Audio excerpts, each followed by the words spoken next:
The snow fell harder than Brennan had ever seen it fall, and she knew with absolute certainty that Jonathan was not coming back for her. She stood outside the weathered boarding house in Cherry Creek, Colorado territory, clutching her threadbare coat tighter against the biting wind that swept down from the mountains.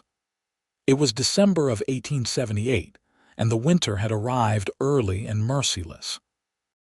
Her fingers were already numb despite the thin gloves she wore, and her breath came out in white puffs that disappeared into the swirling snow. The boarding house keeper, Mrs. Henderson, had made it clear that morning that Catherine's room would no longer be available come nightfall unless she could produce the $2 she owed for the week. Jonathan had promised to return with the money 3 days ago. He had kissed her forehead, told her he loved her, and ridden out toward Denver with assurances that his brother would loan them enough to get through the winter.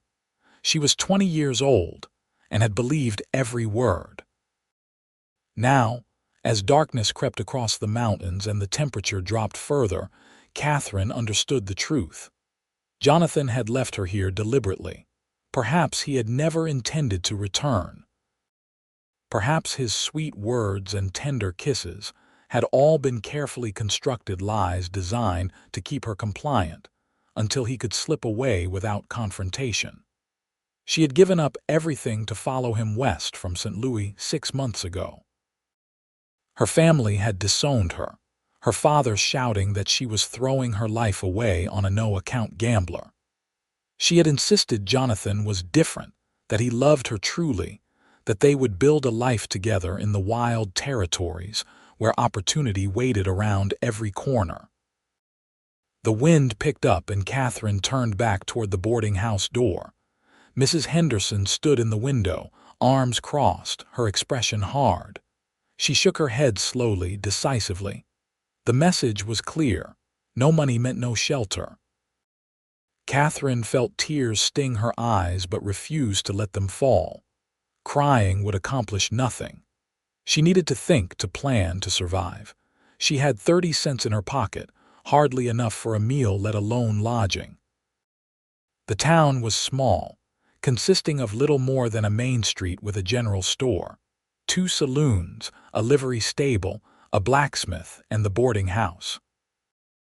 There were perhaps 200 souls living in Cherry Creek and the surrounding ranches, most of them men who had come seeking gold or land or escape from lives back east. Single women were rare, and those without protection were rarer still. Catherine walked down the wooden sidewalk, her boots crunching on the snow that had already accumulated several inches deep. The windows of the Silver Dollar Saloon glowed warm with lamplight, and she could hear piano music and rough laughter from within. She knew what happened to women who walked into such establishments alone and desperate. She kept walking. The general store was closing, the proprietor pulling down the shade on the front door just as she approached. She tapped on the glass, and he looked up, saw her, and shook his head. "No charity in this town," his expression said. Everyone had to earn their keep or move along. She wandered past the livery stable where several horses stamped and snorted in their stalls, their warm breath creating clouds of steam in the cold air. A large gray gelding watched her with dark, intelligent eyes as she paused. She had always loved horses. Her grandfather had kept a small farm outside St. Louis, and she had spent her childhood summers there, learning to ride and care for the animals. That felt like a lifetime ago now. "You looking for work or looking to steal?" Catherine spun around to find a tall man standing in the stable doorway. He wore a heavy canvas coat, dusted with snow, dark trousers, and worn boots. His hat was pulled low, shadowing his face, but she could see the sharp line of his jaw and the direct way he looked at her. "Neither, sir," she said, willing her voice not to shake. "I was just admiring the horse, in the middle of a snowstorm." He stepped closer, and she could see his face more clearly now. He was perhaps 25, with dark hair that curled slightly at his collar and eyes that might have been blue or gray in the fading light. His expression was not unkind, but it was wary. Most folks with good sense are inside by a fire right now. Most folks have somewhere to be inside, Catherine said before she could stop herself. The man studied her for a long moment. You are the woman staying at Henderson's place. I have seen you around town. I was staying there, Catherine corrected. Mrs. Henderson has made it clear my time there is finished. Your husband leave you. The directness of the question should have offended her, but Catherine was too cold and too desperate to waste energy on propriety. The man I traveled here with left me. We were not married. She expected judgment, disgust, or worse. Instead, the man nodded slowly. I see. Do you have family you can wire for help? No. The word came out flat and final, another long pause. The snow continued to fall, and Catherine realized she was shivering almost uncontrollably now. The man noticed too. My name is Daniel Connor, he said. I work for the Triple Bar Ranch about 5 miles north of here. We have been in town getting supplies before the storm gets worse. I cannot leave you out here to freeze. I am not asking for charity, Catherine said, though even as the words left her mouth, she knew how foolish they sounded. She had nothing. She was asking for charity whether she admitted it or not. Good, because I am not offering it, Daniel said. Mrs. Parker, the rancher's wife, needs help with the household. Her daughter just got married and moved to her husband's place up in Wyoming. Mrs. Parker has been complaining for weeks about needing someone who can cook and clean and help with the basics. The work is hard and the pay is modest, but it includes room and board. If you are willing to work, I can take you out there tonight. Catherine stared at him. It seemed too convenient, too perfectly timed. Her experience with Jonathan had taught her to be suspicious of men making promises. Why would you help me? Daniel shrugged. I have been where you are. Different circumstances, but I know what it feels like to be alone and out of options. Besides, I am not helping you. I am bringing Mrs. Parker a potential worker. If she does not want to hire you, that is her decision. But at least you will be warm for tonight, and she will feed you regardless. Mrs. Parker would never turn away someone who needed food and shelter, especially in weather like this. It was not much of a guarantee, but it was more than Catherine had. She nodded. Thank you. I accept your offer to introduce me to Mrs. Parker. The wagon is loaded and ready. Can you ride? Or would you rather sit in the back with the supplies? I can ride, Catherine said. Daniel nodded and disappeared into the stable, returning moments later with a sturdy brown mare already saddled. This is Daisy. She is gentle and sure-footed. I will be driving the supply wagon, so just follow along behind. The ranch road is pretty straightforward, but visibility is getting worse, so stay close. Catherine mounted the horse, grateful for the skills she had learned so long ago. The saddle was a man's saddle, but she managed well enough, arranging her skirts as modestly as possible given the circumstances. Her hands were so cold she could barely feel the reins, but she took them up and settled herself as Daniel watched. You do know your way around a horse, he said, something like approval in his voice.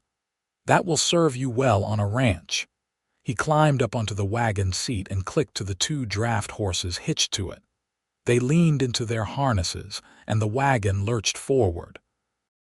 Catherine urged Daisy to follow, and they left Cherry Creek behind, heading north into the storm. The ride took nearly an hour in the heavy snow. Catherine's face went numb, and her hands were beyond feeling. She focused on keeping Daisy moving, following the dark shape of the wagon ahead. Several times she thought she might fall from the saddle from sheer exhaustion and cold, but she gripped tighter and forced herself to stay conscious and alert. Finally, lights appeared through the snow. Daniel guided the wagon toward them, and they emerged into a yard surrounded by several buildings. The main house was larger than Catherine had expected, a solid two-story structure built of logs and milled lumber. Smoke rose from two chimneys, and warm light glowed from multiple windows. A barn stood off to one side, and she could see other outbuildings barely visible through the snow. Daniel pulled the wagon up near the barn and jumped down. He came to Daisy's side and reached up to help Catherine dismount. She half fell into his arms, her legs refusing to hold her properly after the long, cold ride. He steadied her without comment. "Let us get you inside," he said. "I will deal with the horses and wagon after." "I can help," Catherine protested weakly. "You can barely stand. Inside. Now." His tone left no room for argument. He guided her across the yard to the main house and knocked on the door before opening it and ushering her inside. The warmth hit Catherine like a physical thing, and she gasped as feeling started to return to her frozen extremities, bringing with it a painful tingling sensation. "Daniel, is that you?" A woman's voice called from somewhere deeper in the house. "Yes, madam," Daniel called back. "I brought someone who needs help." A moment later, a woman in her mid-40s appeared from what Catherine assumed was the kitchen. She wore a practical wool dress covered with an apron, and her dark hair was streaked with gray and pulled back in a simple bun. Her face was weathered but kind, with laugh lines around her eyes and mouth. "Good heavens, child, you are frozen half to death," the woman said, rushing forward. "Daniel, what were you thinking bringing someone out in this storm?" "The alternative was leaving her in town with nowhere to go," Daniel said. "Mrs. Parker, this is." He paused and looked at Catherine with a slightly sheepish expression. "I apologize. I never asked your name." "Catherine Brennan," Catherine managed through chattering teeth. "Miss Brennan was put out of the boarding house tonight," Daniel explained. "I remembered you saying you needed help around the house, and I thought perhaps you might be willing to give her a chance." Mrs. Parker looked Catherine over with a shrewd but not unkind gaze. "We can discuss that after we make sure she does not lose any fingers or toes to frostbite.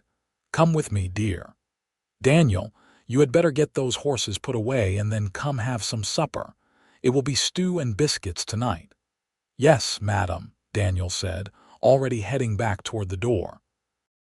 Mrs. Parker led Catherine up a narrow staircase to the second floor and into a small bedroom that held a single bed, a washstand, and a battered wardrobe. "This was my daughter's room until last month. You can stay here for tonight at least. First, we need to get you out of those wet clothes and into something warm." She bustled around, pulling a flannel nightgown from the wardrobe and setting it on the bed, then pouring water from a pitcher into a basin. "This water is not hot, but it is warmer than you are.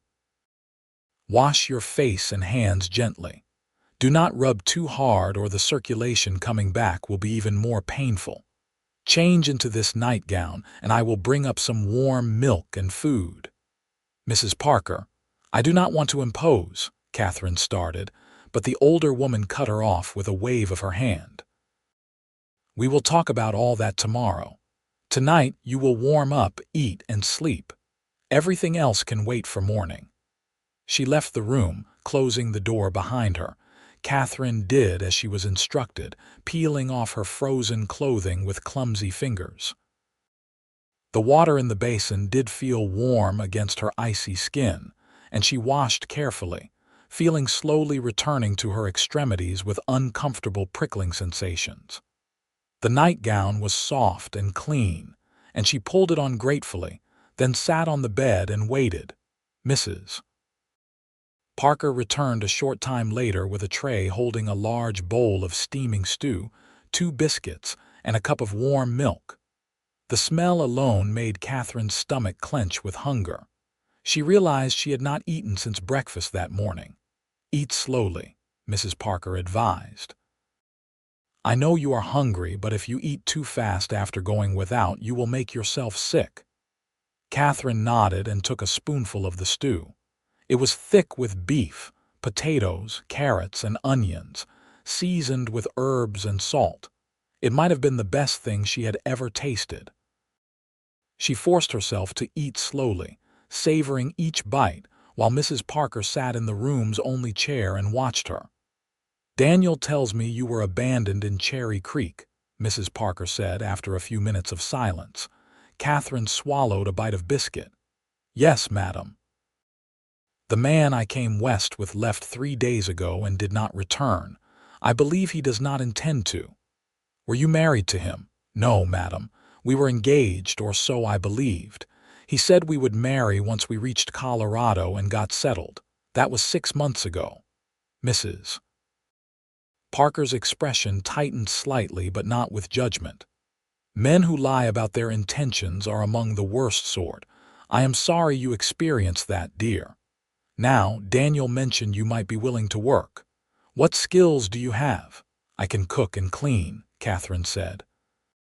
"I can sew and mend.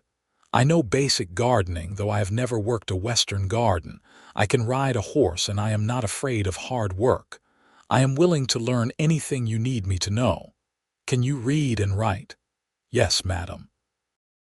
I completed 8 years of formal schooling, and my mother continued teaching me at home after that." Mrs. Parker nodded, looking pleased. "That is more than many folks can claim. Here is the situation. My husband John runs this ranch with the help of Daniel and 4 other men. We run about 300 head of cattle and maintain a small herd of horses.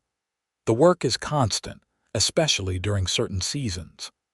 I manage the household, which includes cooking for everyone, cleaning, laundry, mending, maintaining the garden in summer, and preserving food. Since my daughter Emily moved away, I have been handling it all myself, and I am not as young as I used to be. The work is overwhelming me." She paused and looked directly at Catherine. "If I hire you, I will expect you to work hard. The days start early and end late.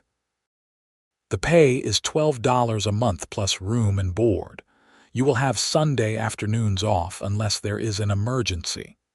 You will take your meals with the family and the ranch hands. You will have this room as your own.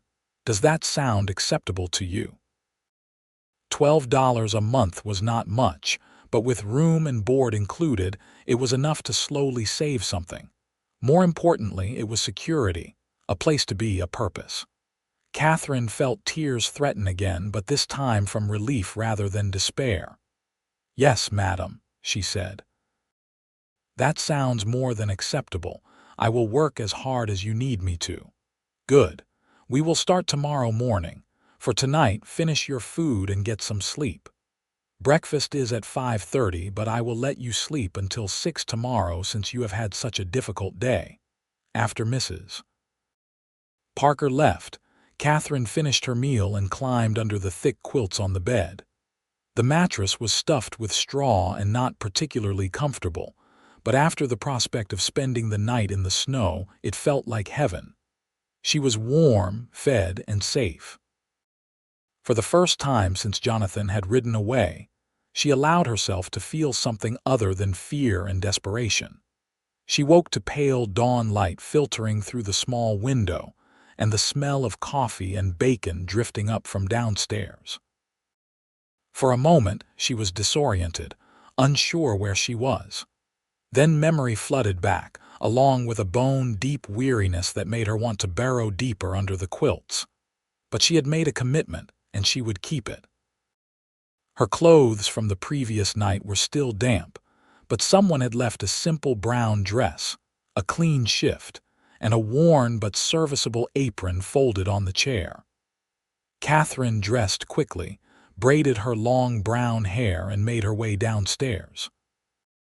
The kitchen was large and warm, dominated by a massive iron stove and a long wooden table. Mrs. Parker stood at the stove, flipping bacon in a cast iron skillet. She looked up as Catherine entered and smiled. "Good morning, dear. You look better with some color back in your cheeks. There is coffee in the pot on the table. Pour yourself a cup, and then you can start slicing that bread on the counter.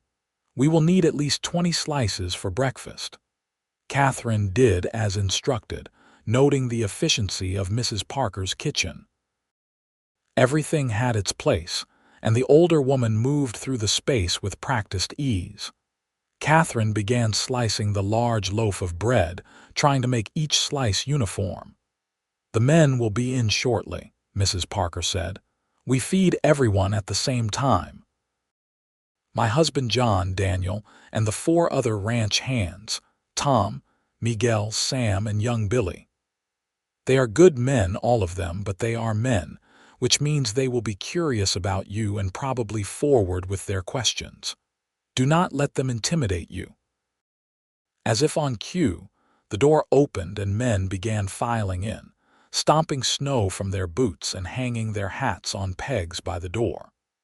They ranged in age from a boy who could not have been more than 16 to a grizzled man who might have been 60. Daniel came in last, and his eyes found Catherine immediately. He nodded to her, a small gesture of acknowledgement and perhaps encouragement. "Everyone, this is Miss Catherine Brennan," Mrs. Parker announced. "She will be helping me with the household work starting today. I expect you all to treat her with respect and courtesy. Miss Brennan, this is my husband John, and the others are Tom, Miguel, Sam, and Billy." John Parker was a solidly built man in his early 50s with sun-weathered skin and sharp gray eyes. He looked Catherine over with the same assessing gaze his wife had used the night before. "Welcome to the Triple Bar, Miss Brennan. I hope you will find the work suits you." "Thank you, sir," Catherine said. The other men offered various greetings, some shy, some friendly, one or two with a speculative look that made Catherine uncomfortable. But Daniel caught those looks and gave the men in question a hard stare that made them immediately find something else to focus on. Breakfast was a boisterous affair, with the men eating enormous quantities of food and talking about the day's work ahead. There were fences to mend, cattle to check on, and preparations to make for the heart of winter that was bearing down on them. Catherine and Mrs. Parker kept the food coming, refilling platters of bacon and eggs, bringing more bread, pouring more coffee. After the men left to begin their work, Catherine helped Mrs. Parker clean up the breakfast dishes. The older woman showed her where everything belonged and how she liked things organized. Then they moved on to the other daily tasks, making beds, sweeping floors, starting laundry, water heating on the stove. The work was indeed hard and constant, but Catherine threw herself into it with determination. She wanted to prove herself worthy of this chance to show Mrs. Parker that bringing her here had not been a mistake. By the time the midday meal needed to be prepared, Catherine's back ached and her hands were red and sore, but she felt a sense of satisfaction she had not experienced in months. Over the following days and weeks, Catherine settled into the rhythm of ranch life. She rose before dawn, helped prepare breakfast for the men, cleaned the house, helped with laundry and mending, assisted with meal preparation, and fell into bed exhausted each night. The work was harder than anything she had done before, but it was honest work, and she found she was good at it. Mrs. Parker proved to be a patient teacher, showing Catherine how to make bread from scratch, how to manage the temperamental stove, how to organize supplies to last through the long winter. Catherine learned that the Triple Bar had been homesteaded by John's father 30 years earlier, that John and Elizabeth Parker had built it into a successful operation through decades of hard work, and that Emily, their only child who had survived infancy, had married a rancher from up north the previous October. "I miss her terribly," Elizabeth confided one afternoon as they worked together on mending. "But I am happy she found a good man who loves her. That is what every mother wants for her daughter." Catherine thought of her own mother back in St. Louis and wondered if she ever thought of the daughter she had cast out. She doubted it. Her father had been very clear when she left. If she went with Jonathan, she was no longer his daughter. Her mother had cried but had not contradicted him. The ranch hands were a varied group, each with his own story of how he had ended up in Colorado territory. Tom was the oldest, a former cavalry soldier who had decided he preferred cattle to military life. Miguel had come up from New Mexico looking for work and had stayed for 5 years now. Sam was quiet and kept to himself, but he was an expert with horses. Billy was a local boy from a poor family, working to help support his widowed mother and younger siblings. And then there was Daniel. Catherine found herself aware of him in a way that both confused and concerned her. She noticed when he came in from working outside, his face reddened from cold, his dark hair curling from beneath his hat. She noticed his hands, strong and capable, as he worked with horses or repaired equipment. She noticed the way he spoke to everyone with courtesy, the way he helped Billy with tasks the younger man had not yet mastered, the way he always thanked Elizabeth for meals even though it was not necessary. He was kind but maintained a certain distance from everyone, as if he had learned not to let people too close. Catherine understood that impulse. She had built her own walls after Jonathan's abandonment. Sometimes she caught Daniel watching her, his expression unreadable. He never approached her inappropriately or made her uncomfortable, but there was something in those moments of eye contact that made her heart beat faster. It was foolish, she told herself. She had just escaped one disastrous relationship. The last thing she needed was to develop feelings for another man, especially one she worked with and depended on for her livelihood. She focused on her work and tried to ignore the flutter in her chest when Daniel smiled at something she said during meals. Winter deepened through December and into January of 1879. The snow piled up in drifts that sometimes reached the windows.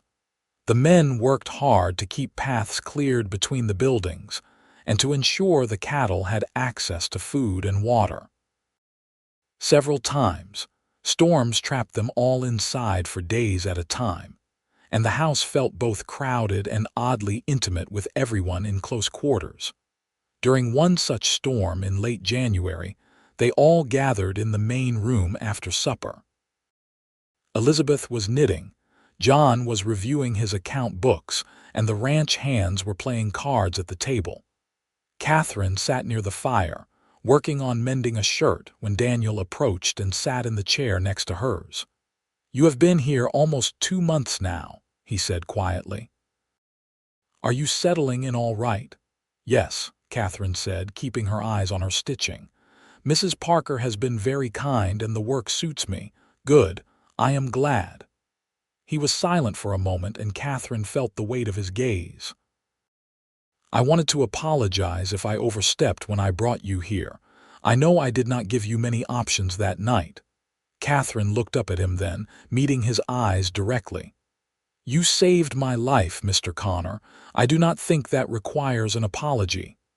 "Daniel," he said, "if we are going to be sharing meals and working together, you should call me Daniel. And I will call you Catherine, if that is acceptable." "It is," she said, feeling her cheeks warm slightly. "I also wanted to say that I think you have done a remarkable job adjusting to life here. Elizabeth has mentioned several times how much easier things are with you helping her. She is very pleased." That is kind of her to say. She would not say it if it were not true. Elizabeth Parker is many things, but dishonest is not one of them. Daniel leaned forward slightly, lowering his voice even more. "I also wanted you to know that if you ever need anything, or if any of the men make you uncomfortable, you can come to me. I know what it is like to be on your own and vulnerable. I would not want that for anyone." Something in his tone made Catherine curious. "What happened to you, Daniel? You said you had been in a difficult situation once.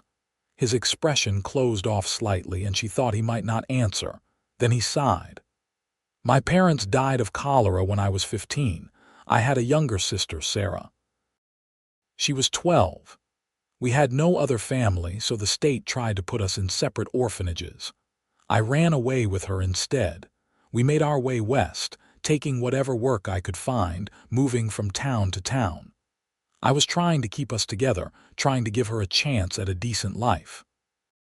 What happened? Catherine asked softly. She died the winter she turned 13, pneumonia. We were in a mining camp in the mountains and I could not afford a doctor. I held her while she died and I could not do a damn thing to save her. His voice was rough with old pain. That was 10 years ago, but I remember every moment of it. I remember what it felt like to be helpless and alone. So when I saw you standing in that snow, I could not just walk away. Catherine felt tears prick her eyes. I am so sorry about your sister. Me too. He straightened up, and the vulnerable moment passed, his expression becoming more neutral again. Anyway, I just wanted you to know you have a friend here if you need one. Thank you, Daniel. That means more than you might realize. He nodded and stood, returning to the card game. Catherine watched him go, her heart aching for the boy who had lost everything and the man he had become because of it. February brought a brief thaw that turned the snow to slush before the temperature dropped again and froze everything solid. Catherine celebrated her 21st birthday on the 14th without mentioning it to anyone. It seemed unimportant compared to the daily work of survival.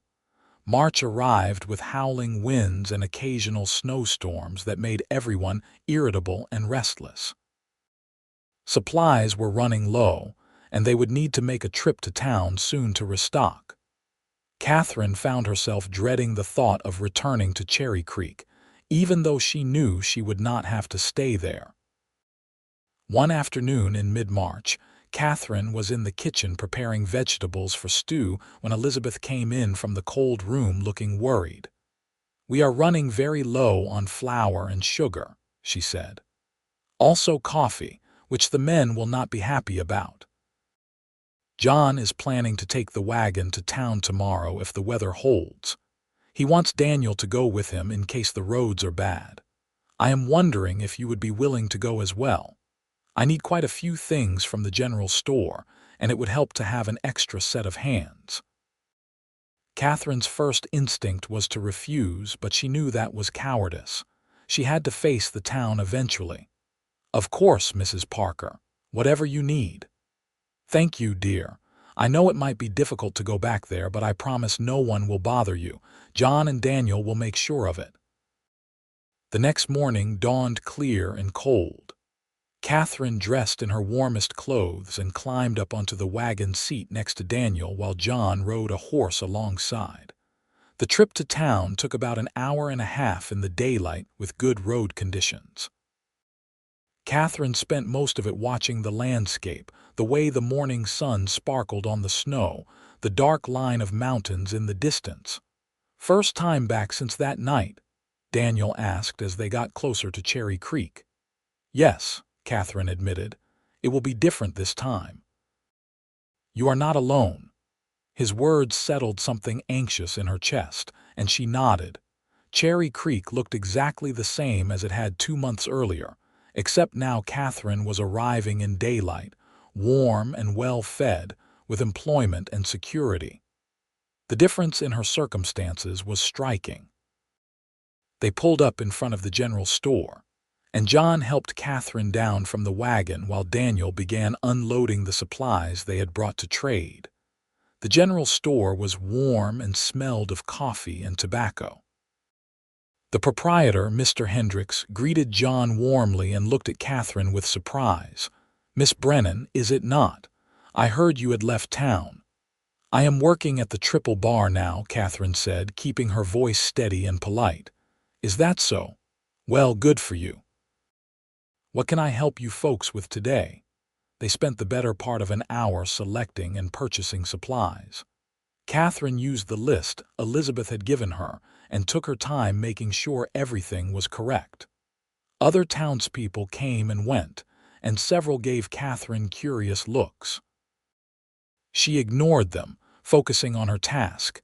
They were loading the wagon when a familiar voice made Catherine's blood run cold. "Well, if it is not Catherine, I thought you would have frozen to death by now." She turned slowly to find Jonathan standing on the sidewalk, looking much the same as he had 2 months earlier. Perhaps a bit more worn around the edges, his clothes rumpled and his face sporting several days' worth of stubble. "Jonathan." Her voice came out flat and emotionless. "I came back looking for you a few weeks ago, but old Mrs. Henderson said you had disappeared. Where did you go?" "That is none of your concern," Catherine said, turning back to the wagon. Jonathan moved closer. "Now, Catherine, do not be like that.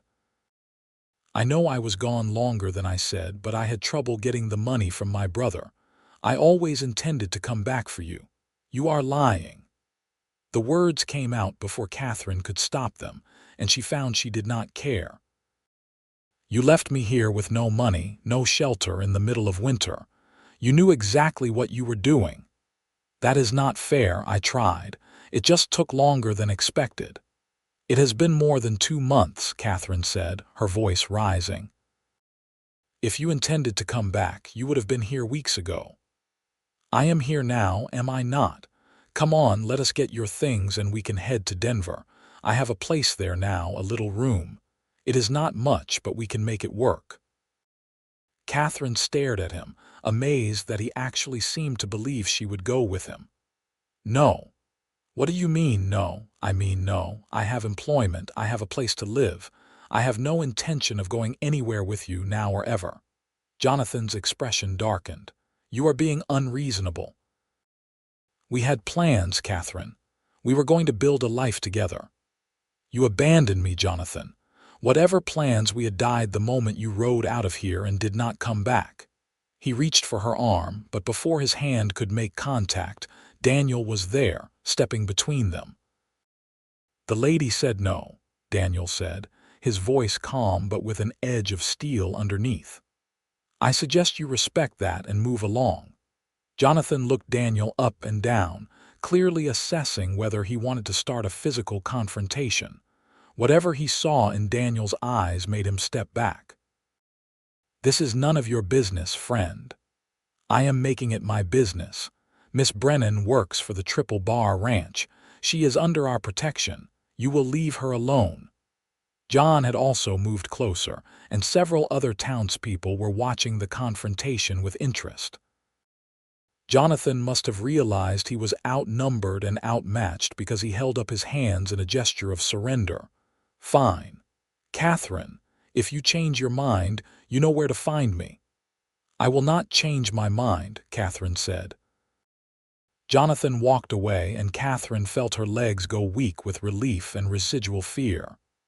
Daniel turned to her, his expression concerned. "Are you all right?" "Yes, thank you for intervening. I do not think he would have hurt me, but he might have made a scene." "Men like that are cowards," Daniel said quietly. "They prey on people they think are vulnerable and alone. He will not bother you again." They finished loading the wagon and began the journey back to the ranch. Catherine was quiet, processing the encounter. Seeing Jonathan again had stirred up all the hurt and anger she had been trying to bury under hard work and routine. But it had also shown her something important. She was stronger now than she had been 2 months ago. She had not needed to be rescued this time. She had stood her ground and told him no. "You did well back there," Daniel said after a while, as if reading her thoughts. "It takes courage to face someone who hurt you." "I was terrified," Catherine admitted. "Courage is not the absence of fear. It is acting despite the fear." "You told him no. You set a boundary. That is strength." Catherine looked at him, this man who had saved her life and asked nothing in return, who had shared his own painful past to help her feel less alone, who noticed when she needed support and offered it without making her feel weak. Thank you, Daniel, for everything. He met her gaze and held it for a long moment. Something passed between them, something warm and significant that Catherine felt all the way to her toes. Then he smiled, a real smile that reached his eyes and transformed his usually serious face. You are welcome, Catherine. The rest of the winter passed without major incident. Spring arrived slowly, with the snow melting in fits and starts, revealing the brown grass and muddy ground beneath.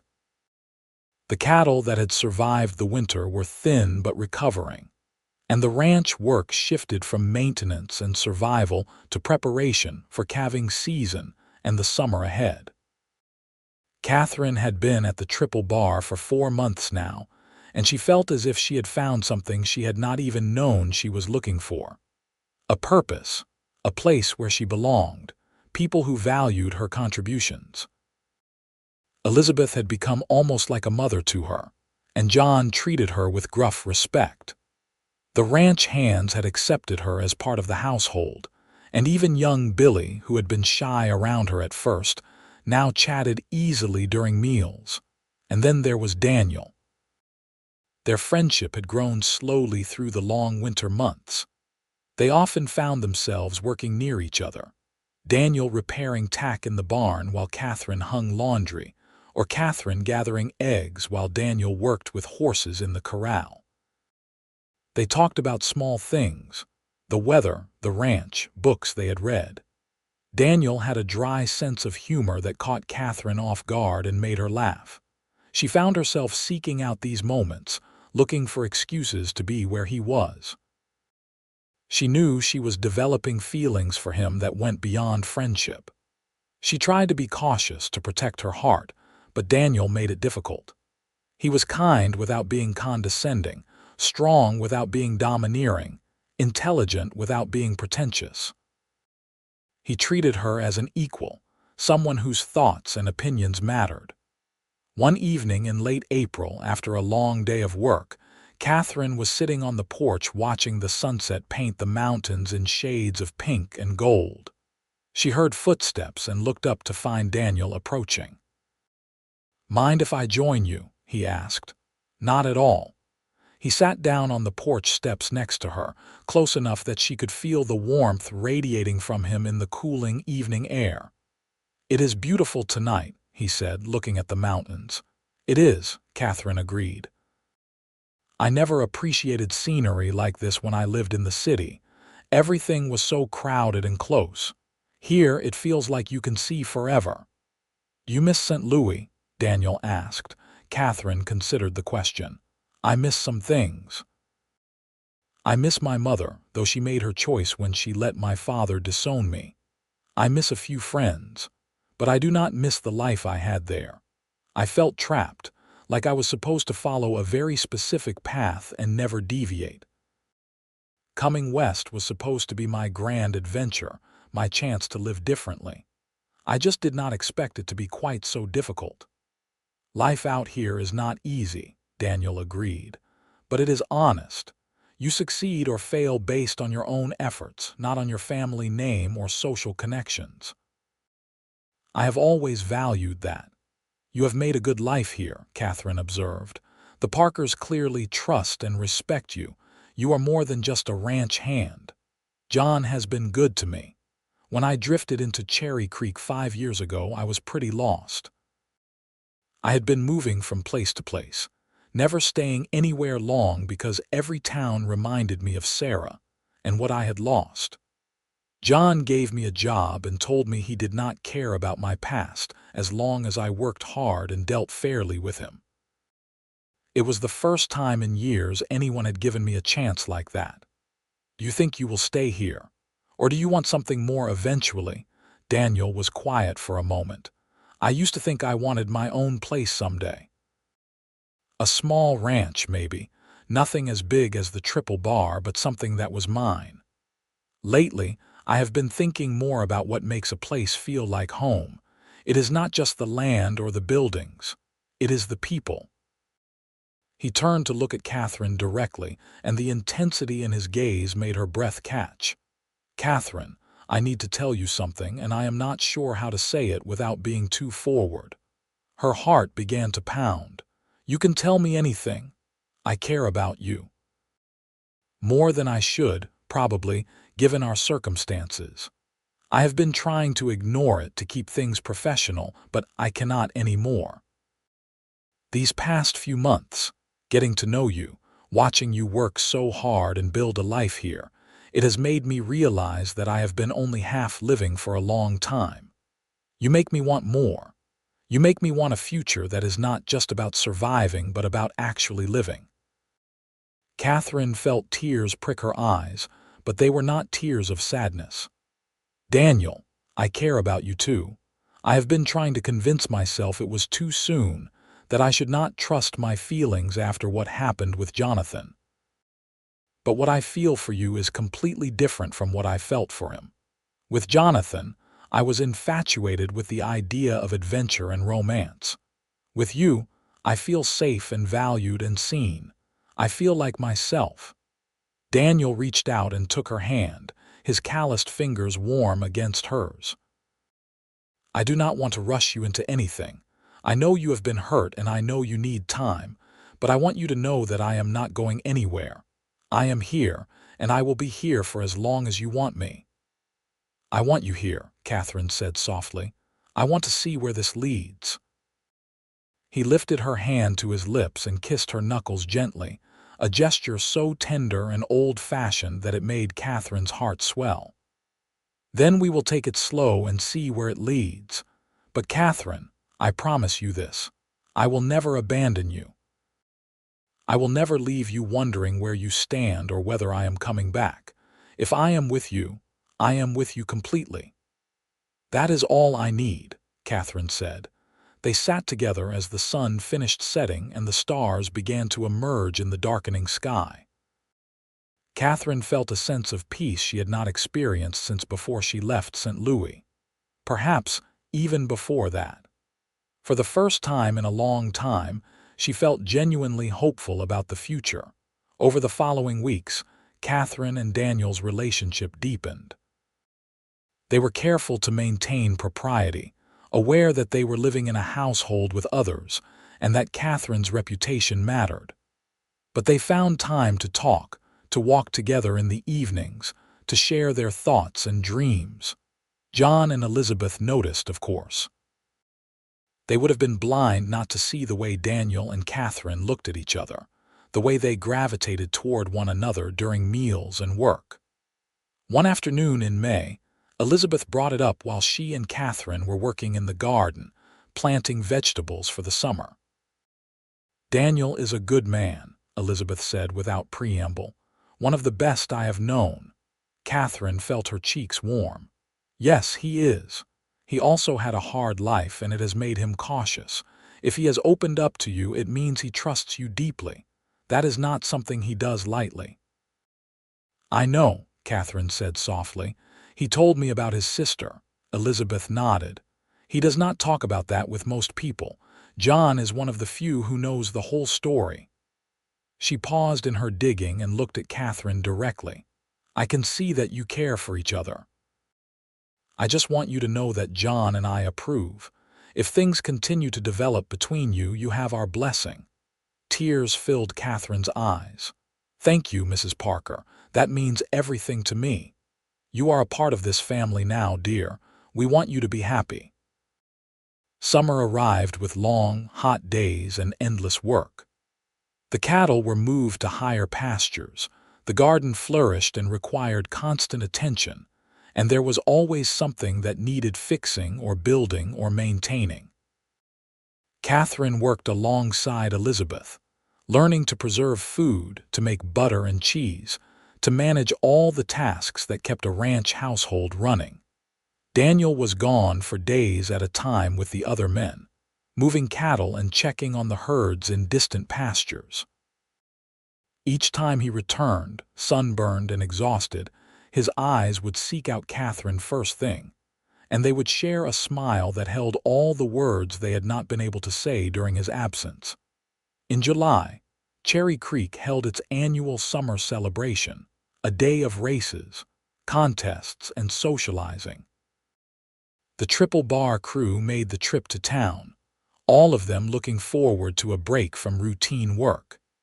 Catherine wore her best dress, a light blue cotton that Elizabeth had helped her make, and Daniel could not take his eyes off her.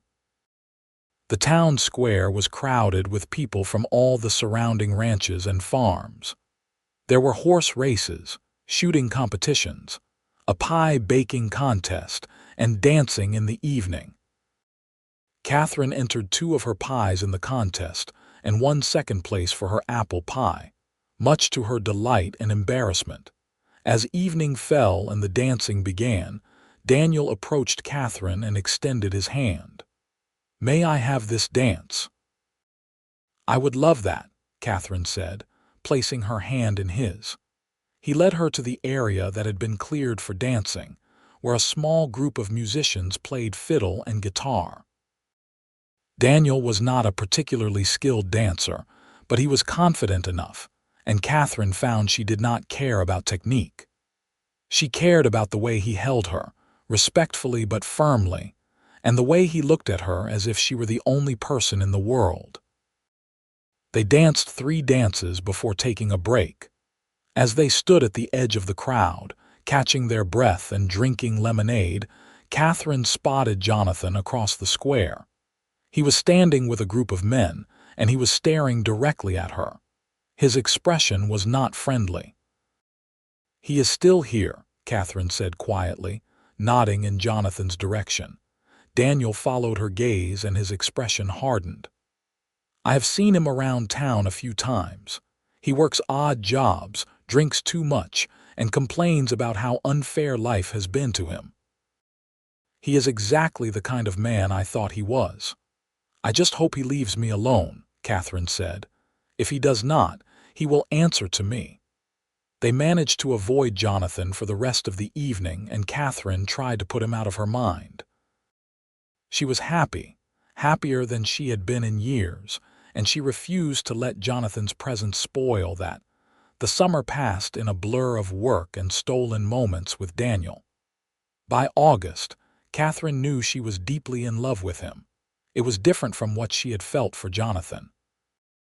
This love was rooted in friendship and respect, built on shared experiences and genuine understanding. She knew Daniel's flaws and he knew hers, and they chose each other anyway. One evening in late August, as they sat together on the porch after another long day, Daniel took her hand and said, "Catherine, I want to ask you something important, but I need to do it right. Can you be patient with me for a little while longer?" "Of course," Catherine said, though her heart was racing with anticipation. 2 weeks later, Daniel asked John Parker for permission to marry Catherine. John gave his blessing immediately, as did Elizabeth. That evening, Daniel took Catherine for a walk away from the ranch house, to a spot on a small hill that overlooked the valley. The sun was setting, painting the sky in brilliant colors. "Catherine Brennan," Daniel said, taking both of her hands in his, "I love you more than I thought it was possible to love anyone. You have brought light into my life, given me a reason to hope and dream again. I know I do not have much to offer you right now. I do not have land of my own or great wealth, but I have a steady job, money saved, and a heart that is completely yours. Will you marry me?" "Yes," Catherine said, tears streaming down her face. "Yes, Daniel, I will marry you." He pulled her into his arms and kissed her for the first time, a kiss that was tender and passionate and full of promise. When they finally broke apart, both breathless and smiling, Daniel reached into his pocket and pulled out a simple gold band. "It was my mother's," he explained. "It is the only thing I have left from her. I know it is not fancy, but it is perfect," Catherine interrupted. "Absolutely perfect." He slipped it onto her finger and it fit as if it had been made for her. They set the wedding date for October, after the cattle drive was finished and before winter set in. Elizabeth threw herself into preparations with an enthusiasm that made Catherine's heart swell with affection. She had never felt more loved or more welcomed than she did in those weeks leading up to the wedding. In late September, a week before the wedding, Catherine went into town with Elizabeth to pick up the fabric for her wedding dress that they had ordered from Denver. They were at the general store when Jonathan appeared again. "Catherine," he said, his voice slightly slurred. It was early afternoon, but he had clearly already been drinking. "I heard you are getting married." "Yes, I am," Catherine said, keeping her voice level and calm. "To that ranch hand." "You could have had me, Catherine. We could have had a good life together." "No, Jonathan, we could not have. You abandoned me and I have moved on. I am happy now and I suggest you do the same." "Happy?" Jonathan laughed bitterly. "You are marrying a man who has nothing. At least I had ambition." "You had lies," Catherine corrected. "Daniel has integrity and loyalty and love. That is worth more than all the ambition in the world." Elizabeth stepped forward, placing herself slightly between Catherine and Jonathan. "I think it is time for you to leave, Mr. Whoever you are. Miss Brennan is not interested in speaking with you." Jonathan looked as if he wanted to argue, but Mr. Hendricks came out from behind the counter, and several other townspeople had stopped to watch the confrontation. "You heard the lady," Mr. Hendricks said. "Move along, Jonathan." Jonathan left, muttering under his breath, and Catherine let out a shaky breath. "Are you all right, dear?" Elizabeth asked. "Yes, I am just tired of him showing up and trying to insert himself into my life. I wish he would leave town." "Men like that rarely have the sense to know when they are not wanted," Elizabeth said. "But do not let him ruin this happy time. Your wedding is in 1 week, and you are marrying a wonderful man who adores you." Catherine smiled. "You are right. Jonathan is not worth another moment of my thoughts." The week passed quickly, filled with final preparations. Catherine and Elizabeth finished the wedding dress, a simple but elegant ivory gown with lace trim. John and the ranch hands scrubbed the house from top to bottom. Billy was sent to pick wildflowers to decorate the main room where the ceremony would take place. The night before the wedding, Catherine could barely sleep from excitement and anticipation. She had come so far from that night in December when she had stood in the snow, abandoned and terrified. Now she was about to marry the man she loved, surrounded by people who had become her family. The wedding took place on a clear October afternoon with the aspen trees blazing gold on the mountainsides. The local preacher came out from town to officiate. Catherine wore her ivory dress and a simple veil, and she carried a bouquet of late-season wildflowers. Daniel wore his best suit, brushed and pressed, his hair neatly combed, his eyes never leaving Catherine as she walked down the makeshift aisle to stand beside him. The ceremony was simple and heartfelt. They exchanged vows, speaking words of love and commitment, promising to stand by each other through whatever trials life might bring. When the preacher pronounced them husband and wife, Daniel kissed Catherine gently, and everyone cheered. The celebration afterward was joyful and boisterous. Elizabeth had prepared a feast, and there was dancing and laughter late into the evening. Catherine felt as if her heart might burst from happiness. She was married to Daniel Connor, and they were going to build a life together. That night, Daniel carried Catherine over the threshold of the small cabin that John had given them as a wedding gift.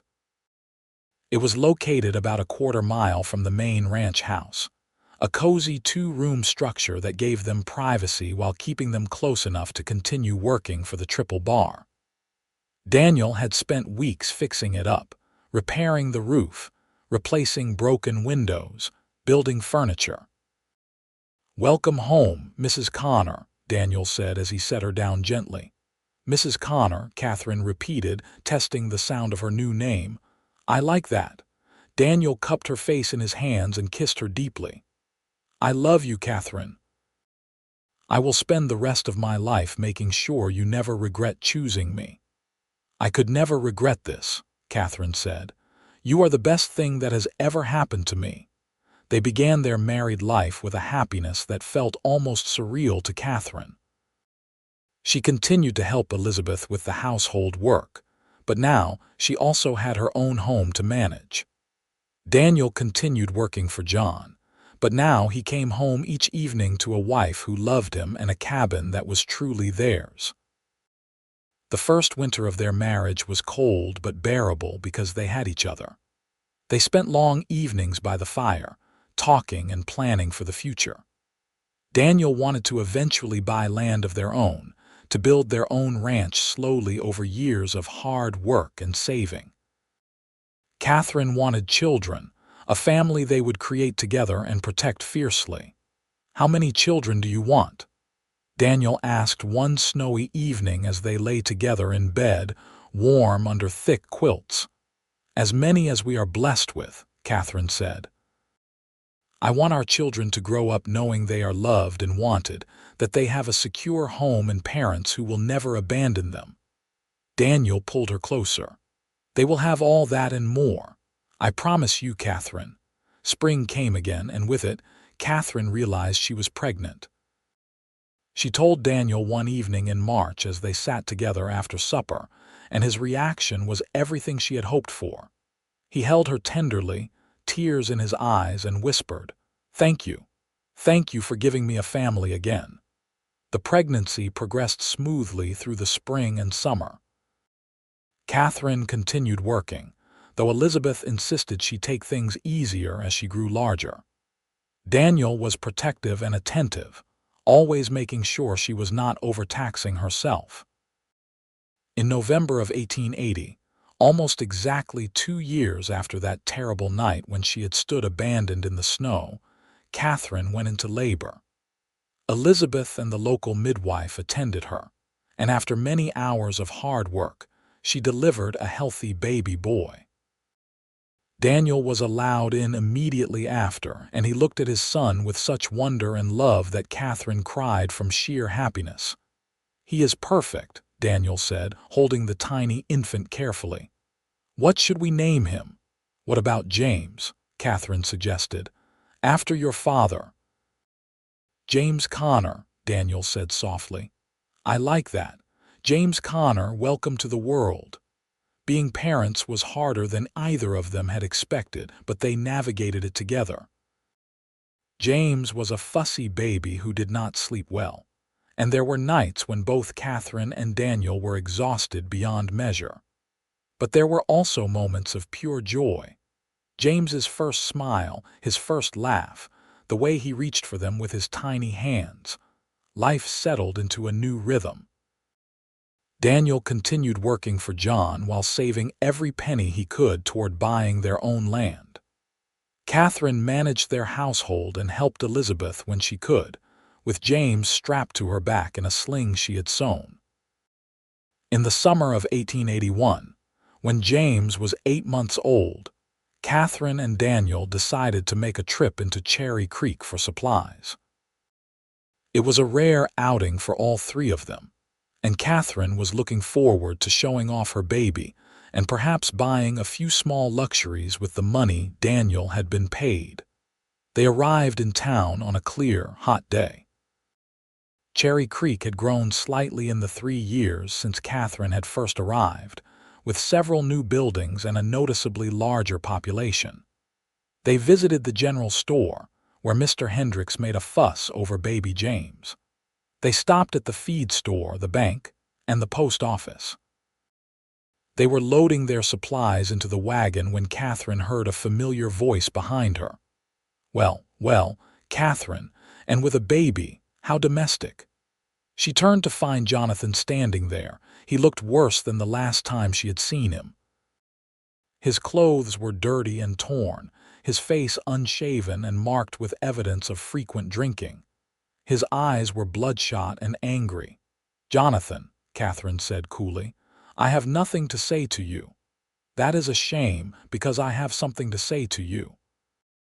He moved closer, and Catherine instinctively backed up, holding James tighter. Daniel was immediately at her side, placing himself between her and Jonathan. Whatever you have to say, you can say to me, Daniel said, his voice hard.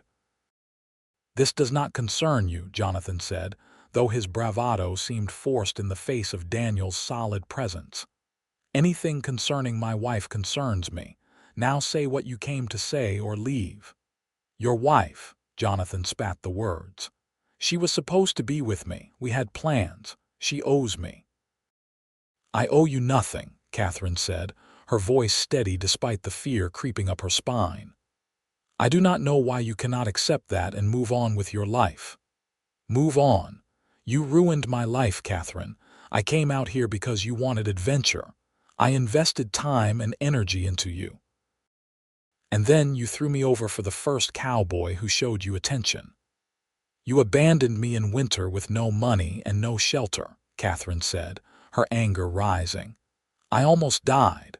I do not know what sort of delusion you are living in, but you have no claim on me whatsoever. You are ungrateful, Jonathan said, his voice rising. I am going to make sure everyone in this town knows what kind of woman you really are. That is enough, Daniel said, his tone dangerous now. You will leave my wife alone. You will not speak to her, you will not approach her, you will not say her name. If I hear that you have been spreading lies about her, you will answer to me. Do you understand? Jonathan looked at Daniel, looked at Catherine holding their baby, and something ugly twisted his features. This is not over, he said before turning and stumbling away. Catherine felt her legs go weak, and Daniel immediately supported her. He is just a drunk making empty threats, he said softly. He cannot hurt you. I know, Catherine said. But I am tired of looking over my shoulder, waiting for him to appear. I will talk to the sheriff, Daniel said. Make sure he knows that Jonathan has been harassing you. That way, if he does cause trouble, there is already a record of it. They did visit the sheriff, a gruff older man who listened to their account and promised to keep an eye on Jonathan.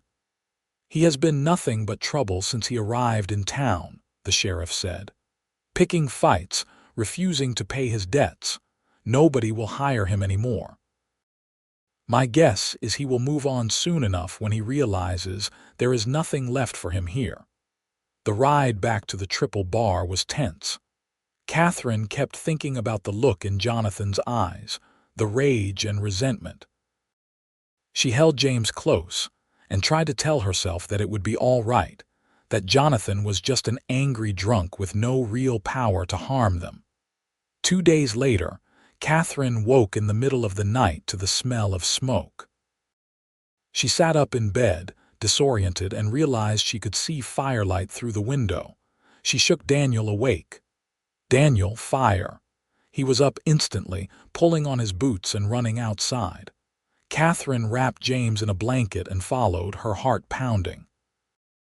The small barn where they kept their 2 horses was engulfed in flames. Daniel was already there with buckets, trying to douse the fire, but it was spreading too quickly. Get the horses out, Catherine screamed. Daniel ran into the burning barn and emerged moments later leading both horses, their eyes white with terror.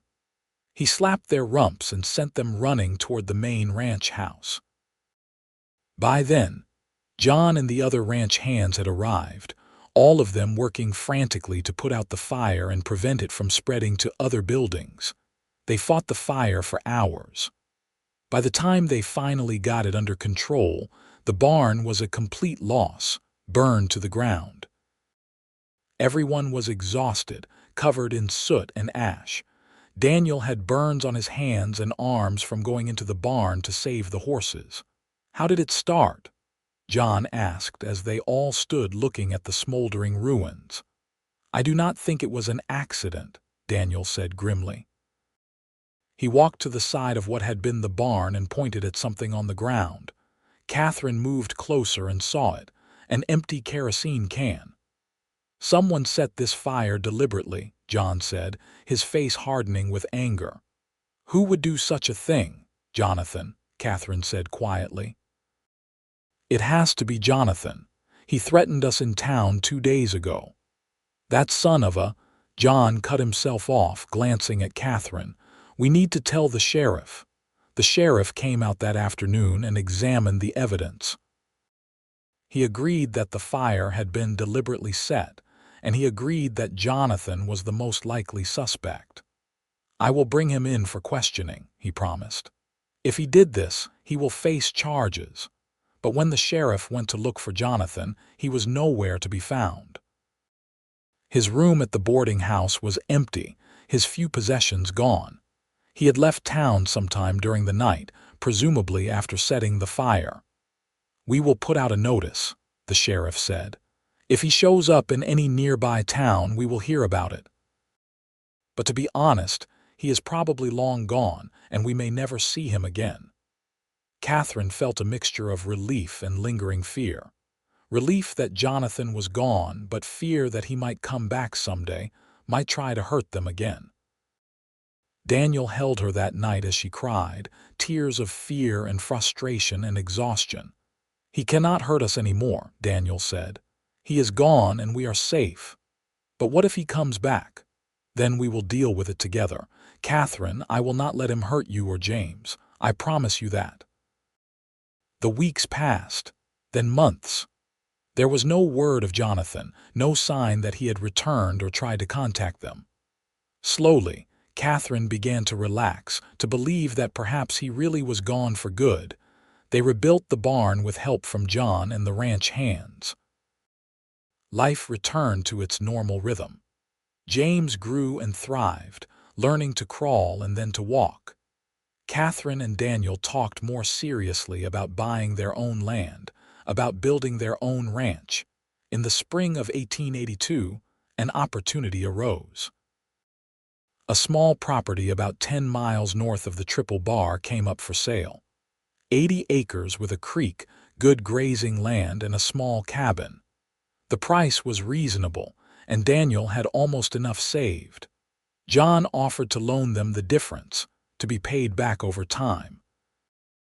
"We would still work for you," Daniel assured him. "At least for the next few years until we get established." "I know you would," John said. "And I would be glad to have you, but I also want to see you build something of your own. You have earned that, both of you." They bought the property in May, signing the papers in the Cherry Creek land office with shaking hands. Catherine felt overwhelmed with emotion as she watched Daniel sign his name. They owned land. They had a future that was truly theirs. They spent the summer making improvements to the property while still working for the Triple Bar. The cabin was small but solid, and they added a new room for James and any future children. They built a barn, a chicken coop, and fencing for cattle they planned to buy the following spring. It was hard work, exhausting and sometimes frustrating, but they did it together. Catherine had never felt more proud or more satisfied with her life. She was building something real, something that would last. In October, as they celebrated the 3rd anniversary of their wedding, Daniel held Catherine close and said, "Do you remember that first winter when I found you in the snow?" "Of course I remember," Catherine said. "I think about it sometimes and wonder what would have happened if you had not been there that night." "I think about it too," Daniel admitted. "I think about how close I came to not going into town that day, or how I might have taken a different route and never seen you. It makes me grateful for every choice that led me to that moment because it brought you into my life." "It brought us to each other," Catherine corrected. "You saved me, but I think I saved you too in a way." "You did," Daniel agreed. "You gave me a reason to live instead of just survive. You gave me a family and a future. I love you more than I can ever express, Catherine Connor." "I love you too, Daniel. Always." They kissed as the sun set over their land, their son playing at their feet, their future bright with possibility. The years that followed were not without challenges. There were droughts and harsh winters, cattle that died, crops that failed. Catherine had 2 miscarriages that left her heartbroken before successfully giving birth to a daughter they named Sarah, after Daniel's lost sister. Sarah was born in 1884, a healthy, strong-willed baby who looked like her father. 2 years later, they had another son they named Robert. By then, their ranch was starting to thrive. They had built their herd to 50 head of cattle, added more horses, and expanded their cabin into a proper house. They still maintained close ties with the Triple Bar and with John and Elizabeth, who had become like parents to them both. In the fall of 1886, 6 years after Catherine and Daniel had married, they were in town for the annual harvest celebration when Catherine saw a familiar figure. For a moment, she thought it was Jonathan, and her heart clenched with fear. But as the man turned, she realized it was not him. The resemblance was superficial. She was about to turn away when she heard someone mention Jonathan's name. She moved closer to the group of men talking and listened. "Yeah, I heard he died up in Montana somewhere," one man was saying. "Got into a fight over cards and the other fellow shot him." "Can't say I'm surprised," another man replied. "Jonathan was always looking for trouble." Catherine felt a strange mixture of emotions: relief, sadness, and something like closure. Jonathan was gone, truly gone, and he would never threaten her or her family again. She found Daniel and told him what she had heard. He listened quietly, then pulled her into a hug. "I am sorry he died that way," he said, "but I am glad you can finally stop looking over your shoulder." "Me too," Catherine said. "It feels like the last shadow has lifted." They danced that evening under the stars, surrounded by their children and friends. Catherine looked around at the life they had built, at the community they were part of, at the family they had created. She thought about that terrible winter night 8 years ago when she had stood in the snow, abandoned and terrified, with no idea how she would survive. She thought about Daniel finding her, about the promise he had made to himself to help someone who needed it. She thought about all the choices and coincidences that had led them to this moment. "What are you thinking about?" Daniel asked as they swayed to the music. "Just about how far we have come," Catherine said. "About how different my life is now from what I imagined it would be." "Better or worse?" Daniel asked with a slight smile because he already knew the answer. "So much better," Catherine said. "Better than I ever dreamed possible."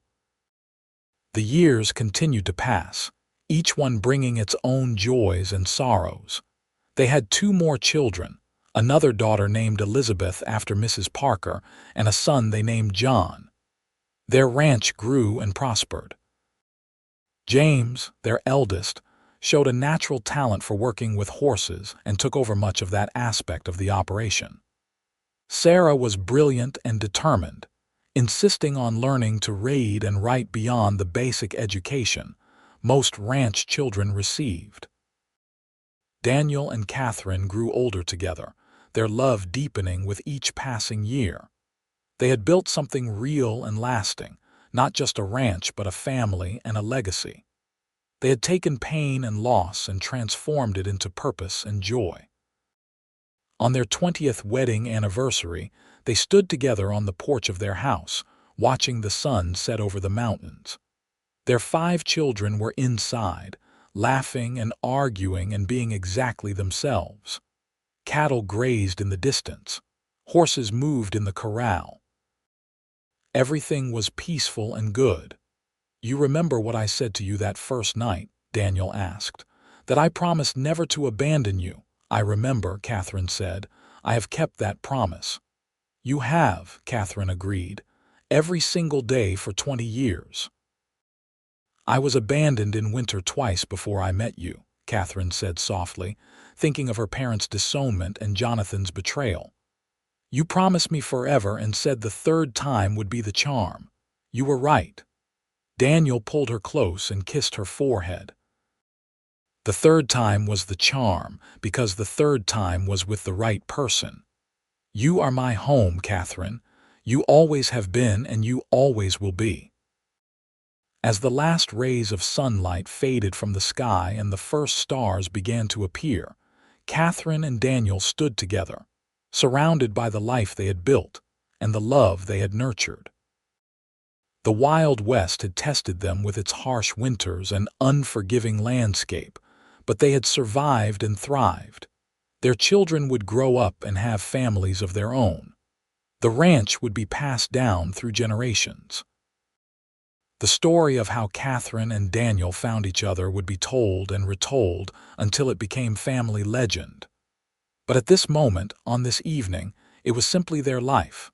Hard-won, deeply cherished, and absolutely real. The third time had indeed been the charm, and the promise of forever was one that Daniel Connor kept every single day for the rest of his life. Years later, when they were old and gray, sitting together on that same porch while grandchildren played in the yard, Catherine would sometimes think back to that terrified young woman standing in the snow with nowhere to go and no one to help her. She would remember the cowboy who appeared out of the storm and offered her not just survival but a future. And she would smile, take Daniel's weathered hand in hers and whisper, "Thank you for finding me." And Daniel would squeeze her hand and whisper back, "Thank you for staying." Because that was the real story, the one worth telling. Not just that he found her, or that he saved her, but that they chose each other every single day afterward. Through hard times and good times, through winters that threatened to break them and summers that promised renewal, they chose each other. That was what forever meant. Not a single promise made in a moment of passion, but 1,000 small choices made day after day, year after year.